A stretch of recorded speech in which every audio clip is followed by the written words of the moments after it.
November 2020 came and went fast. We got a new collaboration for November, and this one's with WTAPS. Now, I know nothing about this brand. All I know is that they're based out of Tokyo, and that's it. I haven't done any research on it or anything. What I know are Doc Martens, and these Doc Martens are freaking awesome. They look tough, so tough. So first things first, they don't have laces. They fasten with 3 buckles on each of the shoes or each of the boots. And the way that the buckles go is they go one clipping into one direction and the other one clipping to another direction and the other one clipping to another direction. So it kind of zigzags, almost how you would expect, almost how you would like lace shoes if you're straight lacing and stuff, which is pretty cool. It begins with an elastic band, so it has the elastic band on front, and they feel fantastic. I haven't done a complete run test on them, but just putting them on, I have to say that the pictures and the videos don't do them justice. They look so much better and so much more representative of the iconic Doc Martens silhouette than you would think. I've heard people compare them to the boots that you wear if you end up breaking your feet. I totally get that. And I think depending on your legs and the aesthetics there, you know, it could be a hit or miss for some people.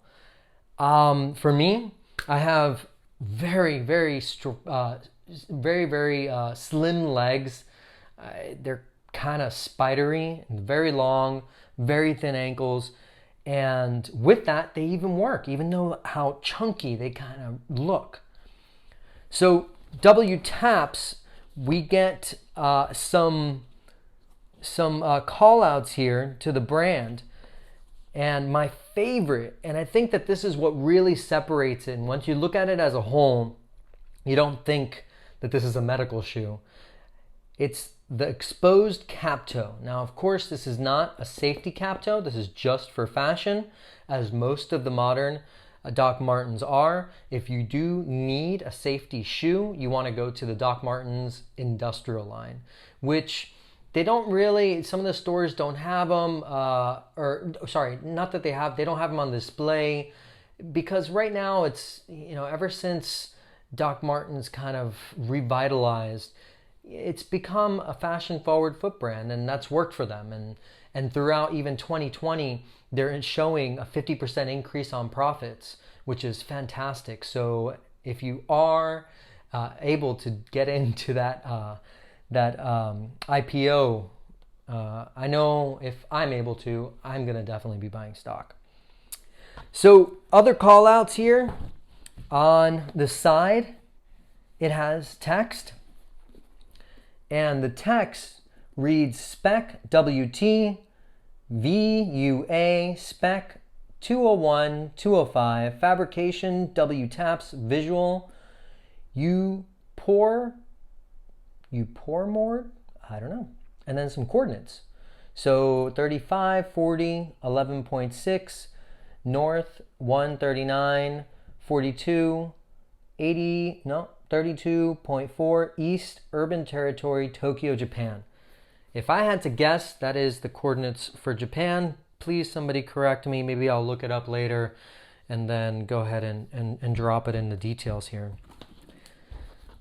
As far as the sole, it is the original sole. And one thing that I really dig about this one is that it's not translucent, it's solid. And I don't know if it's just the perception or what, but when it's solid, my head tells me that it's denser. I doubt that's true, but that's what I end up feeling when I touch it. It just feels denser than how we would feel in modern Doc Martens. It doesn't have contrast stitching, but at the same time it does have the stitching, it's just black. Again, with the cap toe, I think it adds that extra piece that separates it. and gives it its uniqueness. These have done well. Cap toes have done pretty well. You know, there was collaborations with Bape. There's collaborations with Raf Simons. There's been tons. And I would say that these are unique mainly because of this gunmetal that I really like. Also, of course, having it say, as I said, WT on there. I think that's what makes it stand out. So I didn't adjust the buckles on it. I'm wondering how it would snug onto my ankle if I did make it tighter. The other thing too that is that the padding on the inside, there's actually this padding, which I want to call out. It's different than a regular smooth. What they use for this is a smooth, and then you can feel the complete cap toe in the front.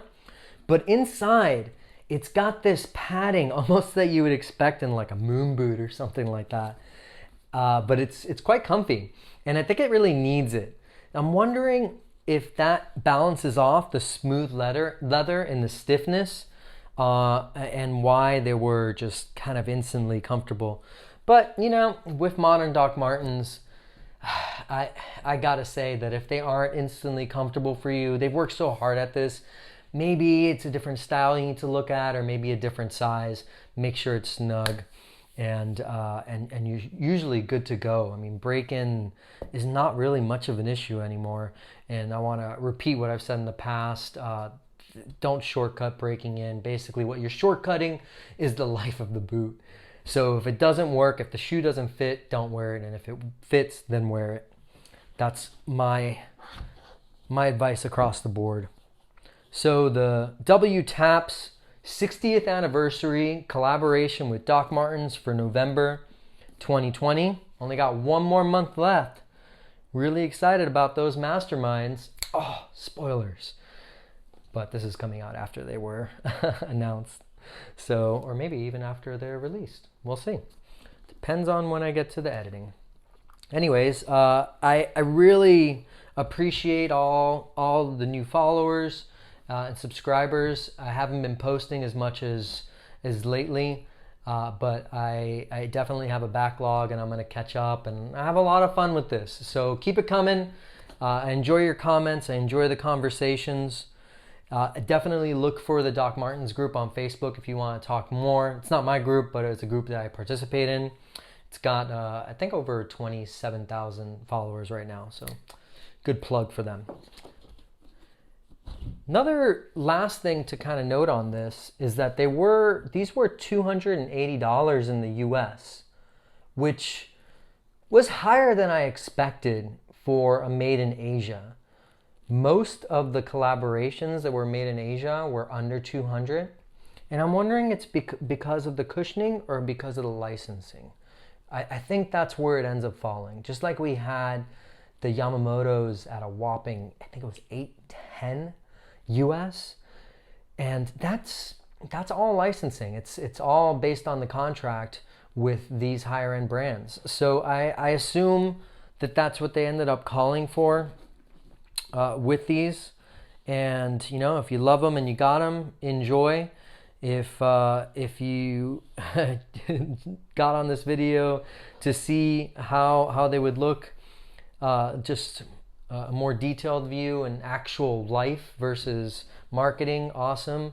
And if not, you know, thanks for coming along and geeking out with me.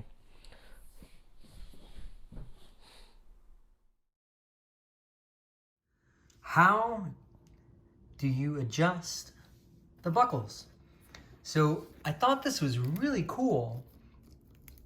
Instead of being just these loops, it actually works with Velcro. It's kind of cool. It's actually a lot easier to adjust the buckles to fit you snug, as you should with Doc Martens. And another thing to note, if you do have thin feet like me, you're gonna have some excess here. You see that? To get them nice and snug. It doesn't get in the way, so it's not anything to worry about. But yeah, you take it off, and then you put them to the right length, and then when they're on, you go ahead and secure it on. Cool little feature. When you have them open too, it's so wide open. So they're like very easy to put on and off. I mean, look at this. It's like big mouth here. Yeah. So adjusting the buckles in a snap with Velcro. If you liked the video you just saw or wanted to add something to it, go ahead and click on the like and the comment button down below. Also, if you wanted to keep up with all the videos that I create, subscribe, and then once you subscribe, you can tap on the bell and then you'll receive an email.